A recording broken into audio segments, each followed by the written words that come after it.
Rodrigue Laplace est éducateur sportif, diplômé d'État. Il propose des séances pour tous les publics, individuelles ou collectives, et adaptées en fonction des objectifs ou de l'état de santé. Pour en savoir plus sur son métier, nous le recevons aujourd'hui pour une interview. Bonjour Rodrigue.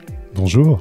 Vous pratiquez les arts martiaux depuis plus de 20 ans et vous avez été plusieurs fois médaillé en catégorie combat. Que vous a apporté la pratique sportive au niveau personnel ? Alors moi, la pratique m'a apporté énormément de choses. Déjà, la confiance en moi. C'est vrai que plus jeune, j'avais pas forcément confiance en moi, mais depuis que je pratique les arts martiaux, j'ai beaucoup plus confiance en moi. La confiance que j'ai pu avoir, c'est surtout en ce que je pouvais faire et pas juste savoir se battre. Quand on fait les arts martiaux, on a l'impression que c'est pour uniquement se battre, mais alors que ça apporte tellement de choses. Voilà, la confiance en soi et puis surtout, j'ai appris pas mal de choses qui me sont utiles en fait au quotidien. C'est une hygiène de vie en fait.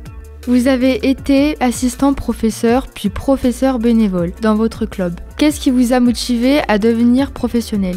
Disons que j'ai voulu continuer dans ma voie. Donc, quand on pratique quelque chose depuis pas mal d'années, on a envie de l'inculquer un peu aussi aux personnes qu'on a devant nous. Du coup, j'ai voulu vraiment partager mon savoir-faire et mes compétences et partager aussi mes passions en fait.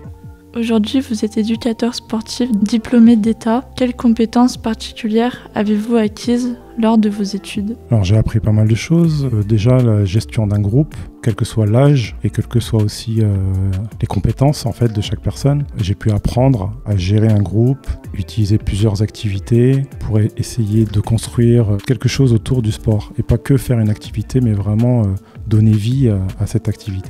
Qu'est-ce qui vous a amené à vouloir vous spécialiser dans la prévention des maladies chroniques par la pratique sportive ? Tout simplement parce que dans mon entourage, j'ai pas mal de personnes qui ont des maladies chroniques et j'ai voulu m'intéresser et de comprendre aussi comment faire pour les aider finalement. En faisant ces formations sur le sport santé, j'ai pu comprendre et mieux préparer aussi mes séances selon les pathologies. Et du coup, j'ai pu aussi aider les personnes de mon entourage qui ont des maladies chroniques en leur donnant des conseils, en essayant de les motiver au maximum pour qu'ils aient une activité régulière. Des accidents sont fréquents lors de la pratique sportive. Est-il nécessaire d'avoir le PSC1 pour être éducateur sportif ? Oui, il est nécessaire. Ce qui est aussi important, c'est de pouvoir continuer à repasser en formation pour pouvoir garder les bons gestes. Alors, c'est pas fréquent, mais ça peut arriver. Donc, du coup, quand on a les bons gestes, on sait comment un peu intervenir.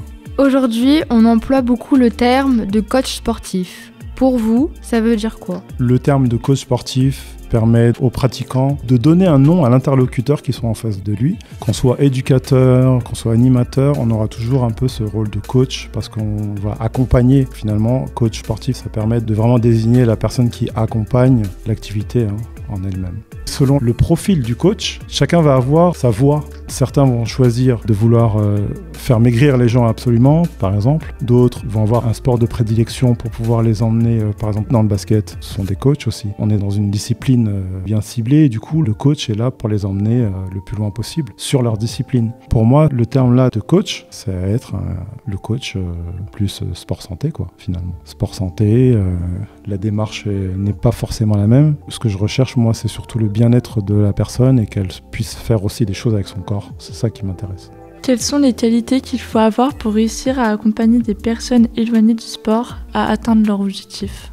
En premier lieu, il faut les écouter. En tout cas, dans ce que je propose et ce que j'aime, c'est plutôt avoir des personnes qui ne font pas de sport. Et j'adore les aider justement, je dis pas à les rendre sportifs, mais plutôt à prendre conscience de ce qu'ils pourraient faire avec leur corps et du bien-être que ça leur procure avec le temps. Il faut être à l'écoute. Quand on est à l'écoute, on peut mieux comprendre ce qu'a besoin la personne. Quand je dis à l'écoute aussi, c'est même pendant la séance, savoir si elle a besoin de ralentir ou elle a le potentiel pour accélérer. Et les qualités, c'est vraiment chercher à motiver, à lui donner aussi la chance de pouvoir s'améliorer aussi. Vous proposez des séances individuelles ou collectives. Quelle est la différence en termes d'accompagnement ? Dans ma salle, je fais des séances individuelles, mais en semi-collectif aussi. C'est-à-dire que je prends 4 à 5 personnes maximum pour vraiment être avec chaque personne et leur donner le temps nécessaire pour qu'ils puissent faire une séance correcte. Ensuite, je fais des séances collectives où on peut aller jusqu'à une vingtaine de personnes. C'est un peu plus compliqué, mais je prends toujours le temps d'aller vers les personnes qui ont plus de difficultés pour les aider au mieux à faire les bons gestes, à avoir les bons gestes, ne pas se blesser et vraiment de s'améliorer pendant cette séance. Et les séances prochaines, je sais qu'elles auront au moins retenu ces choses importantes. Mais c'est vrai qu'en collectif, c'est pas du tout la même approche. Mais on peut le faire quand même et c'est un peu plus long, mais ça marche quand même. Du cardio au self-défense, en passant par les arts martiaux, vous proposez plusieurs types d'activités. Pouvez-vous nous les décrire et nous parler de leur rapport sur la santé ? Alors pour moi, toutes les activités vont toujours avoir un bienfait sur la santé. Dans ma pratique, c'est vrai que j'utilise beaucoup les arts martiaux par exemple, et je sais qu'avec les arts martiaux, on peut travailler énormément de choses. Le cardio, le renforcement musculaire, la souplesse, l'agilité. Et c'est vrai qu'en termes de bienfaits sur le corps et de bien-être, et même sur la santé, toutes les études prouvent que quand elle est régulière, elle a que du bon pour le mental et pour le corps. Des enfants aux adultes, en passant par les seniors ou les personnes en situation de handicap. Quelle est votre méthode pour adapter vos séances à tous les publics ? Je m'adapte. La chose la plus importante pour moi, c'est de m'adapter. Je me mets toujours à la place de chaque personne pour pouvoir trouver en fait le moyen de le faire travailler sans lui mettre de contraintes, mais vraiment lui permettre de faire comme les autres, mais avec une manière différente. Qu'est-ce que cela vous apporte de ne pas travailler uniquement dans votre salle, mais aussi avec d'autres associations ? Alors le fait de travailler en association, ça me permet de toucher un public qui n'a pas forcément, on va pas se cacher, les moyens de venir en coaching individuel ou qui ont peur justement de venir en coaching individuel parce qu'elles préfèrent l'effet de groupe. On remarque très bien qu'en association, les gens se cachent les uns derrière les autres pour pouvoir faire les séances. Et en coaching individuel, elles sont face au coach. Je sais qu'il y a des personnes qui sont moins à l'aise de travailler comme ça avec des publics différents. Ce qui m'importe en fait, c'est de pouvoir aider un maximum de personnes, quel que soit leur objectif, mais les aider à travers les assos ou ma salle. Qu'importe pour moi, tant que je peux les aider, ça me fait plaisir. Quels conseils auriez-vous envie de donner aux jeunes qui ont envie de devenir éducateurs sportifs ? Le conseil que je pourrais donner, c'est que si on est passionné par un sport ou une activité physique particulière et qu'ils ont envie de la partager, pourquoi pas devenir éducateur sportif ? Moi, je trouve c'est un bon moyen en fait d'exprimer par l'activité, avec son corps, d'exprimer des choses qu'on pourrait ne pas faire avec la voix. Quand on est un peu passionné, ça peut être une bonne chose de devenir éducateur. Pour finir, avez-vous une anecdote, un souvenir à nous raconter en rapport avec votre métier d'éducateur sportif ? Une anecdote qui s'est passée durant ma formation. Alors on a fait un trek entre élèves de formation, on avait un bon sac bien lourd et à la fin du trek on est arrivé à un endroit vraiment paradisiaque, c'était dans les Alpes. Donc cet endroit, il y avait un super lac, on a commencé à faire le bivouac, on avait même fait une petite raclette, c'était vraiment sympa. Avec un collègue, on s'est dit on va prendre un petit bain dans ce lac, bien froid, tout. Donc on plonge tous les deux. Pour ressortir du lac, on commence à poser les pieds. Et c'est là qu'arrive le drame. On avait de la vase jusqu'en haut des genoux.